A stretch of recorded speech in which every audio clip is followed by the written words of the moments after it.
आखिर किसकी गलती के कारण हुआ कलयुग का आरंभ? कैसे होगा इसका अंत? कितने साल और धरती पर राज करने वाला है कलयुग? कलयुग यानी आज का युग जिसमें हम जी रहे हैं। कितनी पीड़ा, कितना दुख, कितनी यातनाएं हैं इस कलयुग में, फिर भी हमें जीना तो पड़ता ही है। लेकिन क्या आपने कभी सोचा है कि कहां से आया है ये कलयुग? आखिर क्यों इस धरती पर कलयुग की जरूरत पड़ी? आज की इस वीडियो में मैं आपको बताऊंगा कि आखिर क्यों और कैसे इस कलयुग ने धरती पर जन्म लिया और कैसे इसका अंत होगा। तो जैसे आपका दोस्त आपको जब कुछ बातें बताता है तो आप उसे सुनते हैं, वैसे ही आप मुझे अपना दोस्त मान ले, ऐसा मैं कहूंगा नहीं, क्योंकि मैं आपका दोस्त ही हूं। तो आखिर तक बने रहिए इस वीडियो में मेरे साथ और मेरी बात को ध्यान से सुनिए।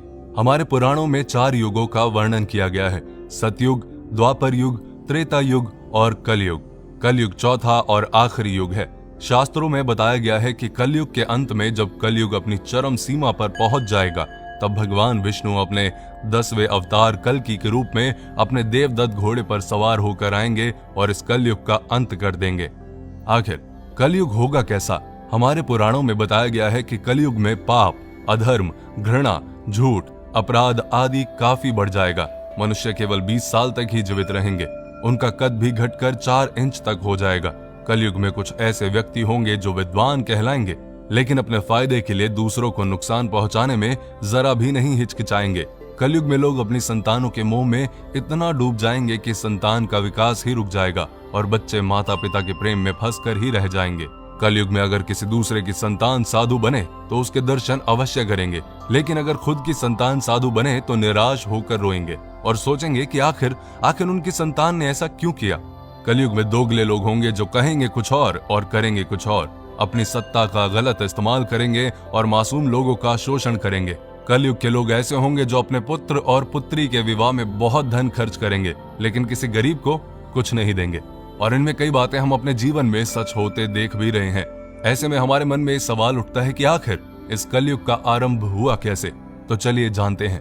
कलयुग की शुरुआत भारत के महान गणितज्ञ आर्यभट्ट ने अपनी पुस्तक आर्यभट्टियम में इस बात का उल्लेख किया है कि जब वो 23 साल के थे तब कलयुग का 36वां वर्ष चल रहा था। आंकड़ों के अनुसार आर्यभट्ट का जन्म 476 ईस्वी में हुआ था। गणना की जाए तो कलयुग का आरंभ 3102 ईसा पूर्व में हो चुका था। कलयुग का संबंध महाभारत काल से बताया जाता है। कहा जाता है कि जब महाभारत युद्ध के बाद पांडवों ने कौरवों को हराकर सारा राजपाट जीत लिया था, तब कुछ समय के बाद पांडवों को समझ आ गया कि इन सब चीजों की जरूरत नहीं है। इसीलिए सभी पांडवों की सहमति से युधिष्ठिर ने अपना सारा राजपाट त्याग कर राजा परीक्षित को सौंप दिया और द्रौपदी के साथ सभी पांडव मोक्ष की प्राप्ति के लिए हिमालय की ओर चले गए। बस तभी से कलयुग का आरंभ शुरू हो गया। राजा परीक्षित बड़े ही कुशल और दयालु राजा थे। उनके शासनकाल में उनकी प्रजा को कभी भी कोई दुख या कष्ट नहीं हुआ। एक बार राजा परीक्षित एक नदी के पास से गुजर रहे थे। उन्होंने देखा कि नदी के किनारे एक गाय और बैल आपस में बातचीत कर रहे हैं, लेकिन कलयुग उनको दुखी कर रहा है। राजा परीक्षित ने बैल के रूप में धर्म और गाय के रूप में पृथ्वी को पहचान लिया। कलयुग के द्वारा गाय और बैल के ऊपर होने वाले अत्याचार को राजा परीक्षित सहन नहीं कर पाए और उन्होंने अपनी तलवार निकाली और कलयुग को मारने के लिए आगे बढ़े। राजा परीक्षित का क्रोध देखकर कलयुग कांपने लगा। कलयुग भयभीत होकर अपने राजसी वेश को उतार कर राजा परीक्षित के चरणों में गिर गया और क्षमा याचना करने लगा। राजा परीक्षित ने शरण में आए हुए कलयुग को मारना उचित ना समझा और उससे कहा, कलयुग तू मेरे शरण में आ गया है, इसलिए मैं तुझे जीवन दान दे रहा हूँ, लेकिन अधर्म, पाप, झूठ, चोरी, कपट, दरिद्रता आदि अनेक उपद्रवों का मूल कारण केवल तू ही है। तू मेरे राज्य से अभी निकल जा और फिर कभी लौट कर मत आना। परीक्षित की बात को सुनकर कलयुग ने कहा कि पूरी पृथ्वी पर आपका निवास है।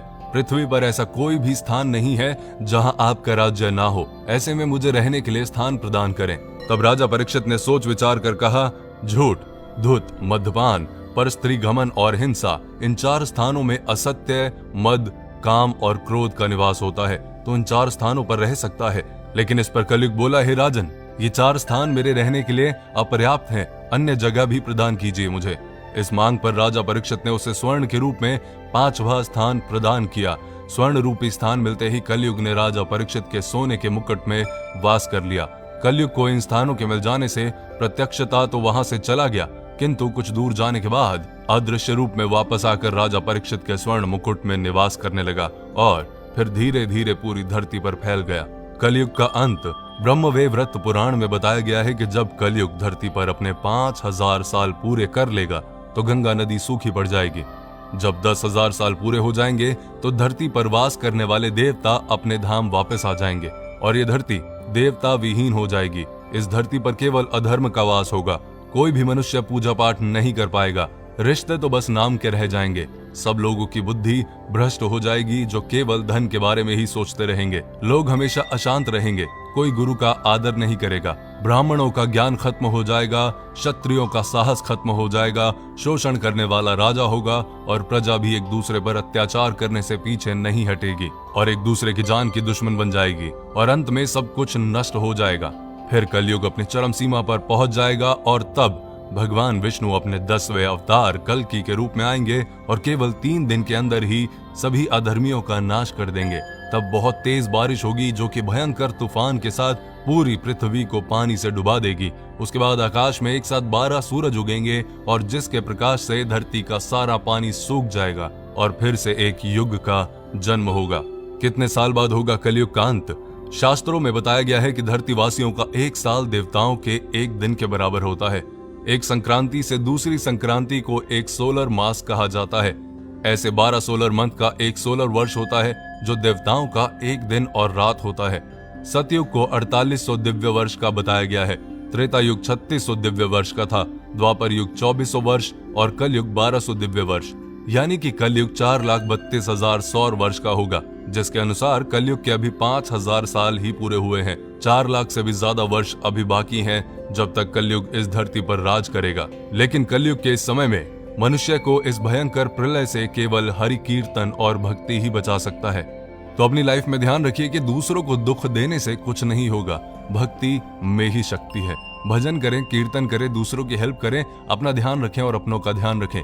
ये वीडियो आपको कैसी लगी मुझे कमेंट करके जरूर बताएं और अगली वीडियो बहुत ही अच्छी और बहुत ही इंफॉर्मेटिव लेके आने वाला हूं आपके लिए।